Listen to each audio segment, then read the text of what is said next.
Salam aleykum. Deməli burada mis-2 xlorid ərintisi elektroliz edir. Mis üstəgələk xlor 2. Alüminium xlorid ərintisi elektroliz eləyir. Alüminium üstəgəl 1,5 xlor 2. Bu müsbət 2-dən gəlir 0-a 2 elektron alır. Bu da müsbət 3-dən gəlir 0-a 3 elektron alır. Yəni burada alınan elektronlar eyni olmalıdır. Biz hamısını böyüyə gətirək. Yəni bu ardıcıl birləşmələrdə belə bir qayda var ki, alınan elektronlar eyni olmalıdır. Yəni ki, söhbət indi metal iyonlarından gedir.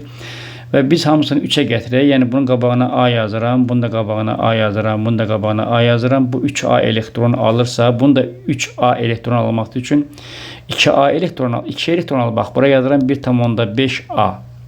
Onda bunların hamısının qabağına 1,5A yazacağım. Onda bu da deməli 3A elektron alacaqdır. Və metal 4,1 qram aldı. Metal burada 1,5A vur 64'dür. Burada 27A'dır. O da buradan 4,1'e bərabərdir. Buradan 1,5'i 64'e vuranda 96A, 27A. Bu da 4,1 eləyir.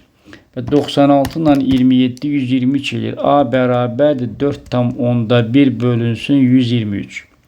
Və yazıb ki, ikinci vanada ayrılan qazın həcmi. Bu 1,5A vurulsun 22,4'dür. 1,5 vurulsun A'nın yerinə 4,1 bölünsün 123 yazıram.